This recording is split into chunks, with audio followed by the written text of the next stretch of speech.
Kembali ke masa ini. Jangan pikirkan kemungkinan-kemungkinan buruk yang kamu susun sendiri. Berdamai dengan masalahmu di masa sekarang.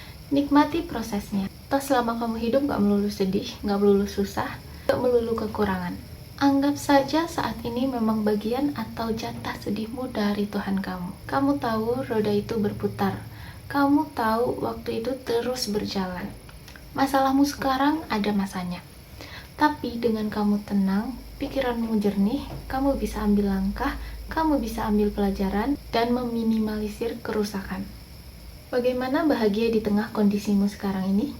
Ya jangan lihat apa yang tidak ada di kamu. Jangan cari hal-hal yang memang bukan buatmu. Dan jangan sedih setelah apa yang sudah diambil darimu.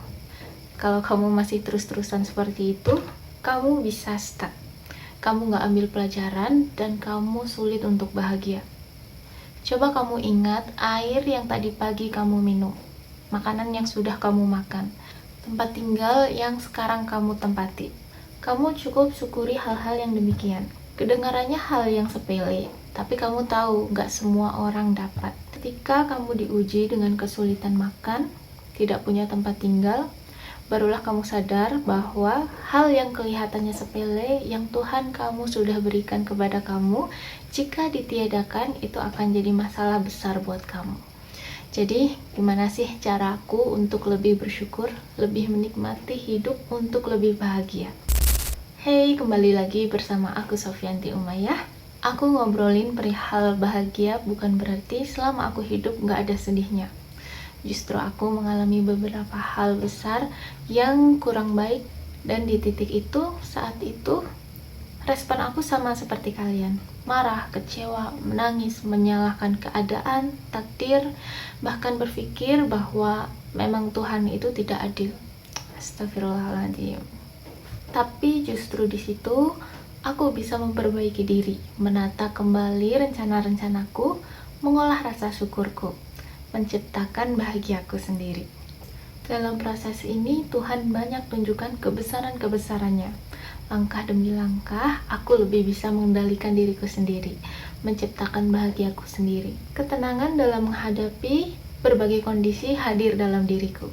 Walaupun di saat-saat tertentu, aku merasa lelah. It's okay, aku bukan tidak boleh menangis, aku bukan tidak boleh bersedih.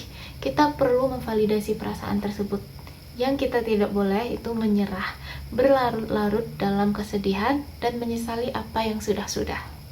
Pertama yang kulakukan saat itu, aku menyerahkan segala masalahku. Aku percayakan pada Allah Subhanahu wa Ta'ala, bukan berarti aku pasrah. Tapi biarkanlah yang terjadi ya terjadilah. Aku ikhlas. Karena itu di luar kendaliku. Tugas aku menjalaninya dan mengambil pilihan-pilihan yang terbaik. Tetap mengupayakannya dan menyelesaikannya tidak dengan melakukan larangan-larangannya. Aku anggap semua yang terjadi itu pelajaran dan akan jadi pengalaman untukku ke depannya. Cara yang kedua yang aku upayakan adalah menjadikan hal-hal yang kecil itu sesuatu yang indah.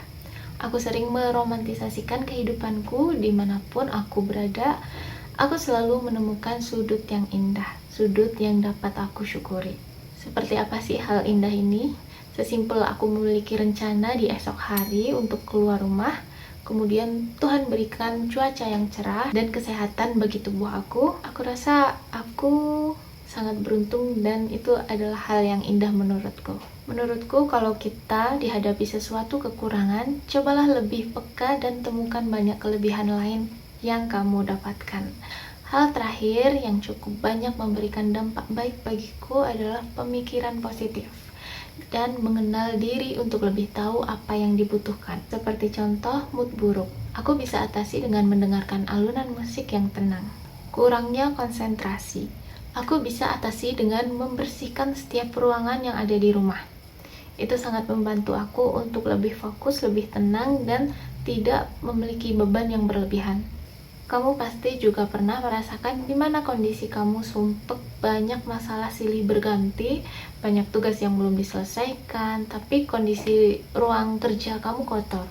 Itu akan menambah ketidakfokusan kamu dan tentunya kamu akan merasa tidak nyaman. Hal seperti itu akan menumpuk dan akan jadi beban terus jika kamu tidak segera ambil tindakan.